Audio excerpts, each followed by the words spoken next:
Pengamanan di sekitar Presiden Rusia Vladimir Putin telah diperketat semaksimal mungkin, dan dia sendiri berusaha untuk tidak keluar dari bunker. Kremlin secara drastis meningkatkan langkah-langkah keamanan di sekitar Putin di tengah gelombang pembunuhan terhadap personel militer Rusia dan kekhawatiran yang semakin besar tentang kemungkinan kudeta yang sedang berkembang saat ini. Hal ini khususnya disebutkan dalam laporan intelijen Eropa. Dan seaneh apapun, justru Sergei Shoigu, mantan Menteri Pertahanan Rusia, yang dikaitkan dengan kemungkinan pemberontakan, namun bukan hanya dia saja. Dilaporkan bahwa Vladimir Putin berhenti menggunakan kediamannya, dia tidak mengunjungi fasilitas militer, dan semua pidatonya direkam terlebih dahulu agar tidak mengungkapkan lokasinya secara daring. Lebih dari itu, dengan meningkatnya jangkauan serangan drone Ukraina, pihak Kremlin khawatir akan adanya upaya pembunuhan terhadap Putin menggunakan drone. Dan inilah beritanya. Sementara Moskow bersiap untuk tanggal 9 Mei hari ini, sebuah drone Ukraina dengan bebas terbang ke pusat Moskow dan menabrak gedung tinggi yang hanya berjarak 6 km dari Kremlin. Nama saya Alexei Peci. Mari kita bahas topik ini bersama-sama, tapi sebelum kita mulai episode ini, saya minta kalian untuk subscribe ke channel ini, like episode ini, dan tulis komentar apapun di bawah video ini. Baiklah, kita mulai. Jadi, hari ini CNN menulis bahwa, menurut laporan dari Badan Intelijen Eropa, Kremlin telah secara signifikan memperketat pengamanan pribadi Presiden Vladimir Putin dengan memasang sistem pengawasan di rumah-rumah staf terdekatnya. Sebagai bagian dari langkah-langkah baru yang diambil akibat gelombang pembunuhan terhadap pejabat militer tinggi Rusia dan kekhawatiran akan kudeta. Menurut dokumen intelijen, semua staf seperti koki, pengawal, petugas kebersihan, fotografer, dan lain-lain yang bekerja dengan Presiden Federasi Rusia juga dilarang menggunakan transportasi umum. Para tamu pemimpin Kremlin harus melewati pemeriksaan ganda, dan orang-orang yang bekerja dengannya hanya boleh menggunakan telepon tanpa akses internet. Ngomong-ngomong, ini sangat mirip dengan cara para pemimpin Iran bersembunyi. Dalam laporan intelijen Eropa disebutkan bahwa beberapa langkah ini diambil dalam beberapa bulan terakhir setelah pembunuhan seorang jenderal berpangkat tinggi pada bulan Desember tahun lalu. Hal ini memicu konflik di kalangan elit tertinggi struktur keamanan Rusia. Laporan tersebut menyebutkan bahwa petugas dinas keamanan Rusia secara drastis mengurangi jumlah tempat yang secara rutin dikunjungi oleh Putin. Dia dan keluarganya berhenti pergi ke kediaman mereka yang biasa di wilayah Moskow dan di Valdai. Dan pada dasarnya, sekarang Putin hampir sepanjang waktu bersembunyi di bunker. Laporan tersebut menyebutkan bahwa tahun ini Vladimir Putin belum pernah sekalipun mengunjungi militer. Namun meskipun ada perjalanan rutin seperti itu pada tahun 2025. Agar tidak ada yang mengira bahwa Putin penakut, Kremlin merilis video yang sudah direkam sebelumnya dengan kehadirannya. Dan dalam laporan tersebut disebutkan bahwa menurut perkiraan Dinas Intelijen Barat, kerugian Rusia mencapai sekitar 30.000 orang tewas dan terluka setiap bulannya.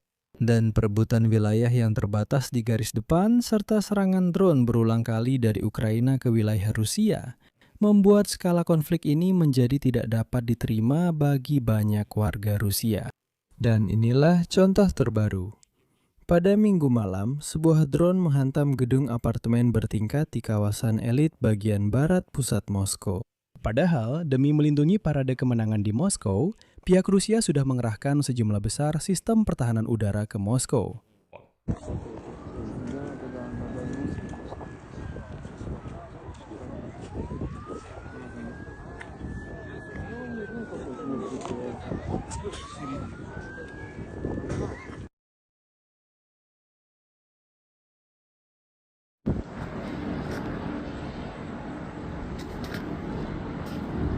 Gila. Gila.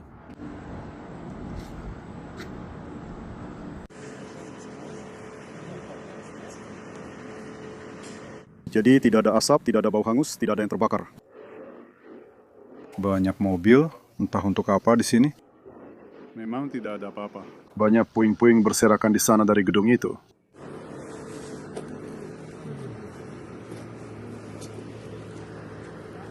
Polisi, petugas, lalu mobil derek datang ke sana, ada sesuatu di sana. Banyak orang yang menonton dari semua rumah itu. Yang meledak di sisi itu sekitar lantai 35. Selanjutnya, dalam laporan intelijen disebutkan beberapa rincian langkah tentang kekhawatiran Moskwa terkait memburuknya keamanan dalam negeri. Laporan itu juga memuat rincian yang berpotensi tidak menyenangkan tentang konflik yang pecah di antara komando dinas keamanan dan militer Rusia mengenai siapa yang bertanggung jawab atas pengamanan komando tertinggi. Inilah yang disebut-sebut menjadi alasan untuk meninjau ulang protokol Vladimir Putin dan meningkatkan tingkat pengamanan pribadi terhadap 10 komandan militer berpangkat tinggi lainnya. Tapi yang paling penting dimulai dari sini.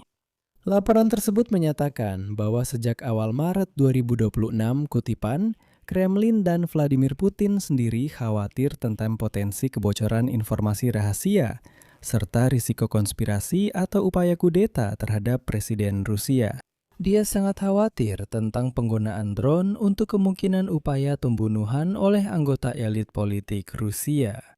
Dan kesimpulan yang paling mencolok berkaitan dengan mantan orang kepercayaan Vladimir Putin, Sergei Shoigu. Dalam laporan intelijen disebutkan bahwa mantan Menteri Pertahanan yang telah dicopot dari jabatannya dan saat ini menjabat sebagai Sekretaris Dewan Keamanan terkait dengan risiko kudeta, karena Shoigu masih mempertahankan pengaruh yang signifikan di jajaran komando militer tertinggi. Dan di sini pembersihan yang dilakukan Putin terhadap lingkaran dalamnya bisa menjadi bumerang baginya. Dokumen tersebut mencatat bahwa penangkapan mantan wakil dan sekutu dekat Sergei Shoigu, Ruslan Salikov, pada 5 Maret dianggap sebagai, kutipan, pelanggaran kesepakatan tidak tertulis tentang perlindungan di antara para elit, yang melemahkan posisi Shoigu dan meningkatkan kemungkinan bahwa dia sendiri bisa menjadi target penyelidikan hukum. Perlu saya catat, Komite Investigasi Rusia dalam pernyataan bulan Maret melaporkan penangkapan Salikov atas tuduhan penggelapan, pencucian uang, dan penyuapan. Laporan tentang korupsi di kalangan elit militer Federasi Rusia sering muncul, namun jumlahnya meningkat tajam sejak dimulainya invasi Rusia ke Ukraina. Dan Shoigu mungkin khawatir bahwa mereka akan datang untuknya, sehingga dia mungkin mencoba mengambil langkah terlebih dahulu. Nah, CNN di sini dengan tepat menulis, kutipan, bahwa sifat data intelijen semacam itu menyulitkan untuk memverifikasi beberapa detailnya. Beberapa tindakan keamanan yang dijelaskan secara rinci terkait Putin sudah pernah dilaporkan sebelumnya atau secara luas diduga, termasuk pemeriksaan intensif, larangan Kremlin terhadap penggunaan ponsel pintar, dan pembatasan pergerakan Presiden Rusia. Putin masih secara rutin muncul di depan umum. Minggu ini, dia bertemu dengan pemimpin Chechnya Ramzan Kadyrov dan Menteri Luar Negeri Iran Abbas Araghchi. Namun, rincian langkah-langkah keamanan baru untuk Putin muncul beberapa hari setelah Moskow mengumumkan perubahan signifikan pada parade kemenangan di Lapangan Merah pada 9 Mei. Tahun ini, acara tersebut akan berlangsung tanpa persenjataan berat seperti kendaraan lapis baja dan rudal. Di Kremlin, langkah-langkah seperti itu dikaitkan dengan kemungkinan Ukraina menyerang parade menggunakan drone. Namun dalam laporan intelijen disebutkan bahwa langkah-langkah baru ini sebagian dipicu oleh pertengkaran sengit antara pejabat tinggi pada pertemuan di Kremlin pada akhir tahun lalu bersama Putin. Setelah pembunuhan Letnan Jenderal Vanil Sarfarov di Moskow pada 22 Desember 2025 yang diduga dilakukan oleh agen Ukraina, Vladimir Putin memanggil staf kunci Dinas Keamanan untuk rapat. Dan dilaporkan bahwa pada saat rapat tersebut, Kepala Staf Umum Valery Gerasimov mengkritik Kepala Dinas Keamanan Federal Alexander Bortnikov karena gagal melindungi para perwiranya, yang pada gilirannya mereka mengeluhkan kurangnya sumber daya dan personel untuk menjalankan tugas tersebut. Selanjutnya, kutipan dari laporan intelijen Eropa. Di akhir pertemuan yang penuh ketegangan ini, Vladimir Putin menyerukan ketenangan, menawarkan format kerja alternatif, dan meminta para peserta untuk memberikan solusi konkret atas masalah tersebut dalam waktu 1 minggu. Keputusan cepat ini mencakup perluasan wewenang Dinas Perlindungan Federal sendiri untuk menjamin keamanan 10 komandan tinggi lainnya selain Gerasimov sendiri. Dan tahukah Anda, saya akan mengakhiri edisi ini dengan kutipan dari CNN. Publikasi laporan intelijen ini mungkin mencerminkan upaya para pejabat Eropa untuk berpegang pada harapan, yang menurut para kritikus telah lama menjadi satu-satunya strategi mereka untuk mengalahkan Rusia. Di Ukraina, menunggu kehancuran internalnya. Jadi informasi ini bisa diperlakukan dengan berbagai cara. Seperti kata pepatah, saya hanya menyampaikan apa yang saya dengar. Di sini saya akan mengakhiri dengan tanda elipsis. Tulis pendapat dan kesimpulan Anda di kolom komentar di bawah episode ini. Berlanggananlah ke kanal, tekan tombol lonceng, dan jangan lupa beri like. Jika Anda ingin mendukung kerja kanal YouTube ini, Anda bisa melakukannya dengan donasi apapun atau berlangganan sponsor berbayar melalui tautan dan informasi yang ada di deskripsi video ini.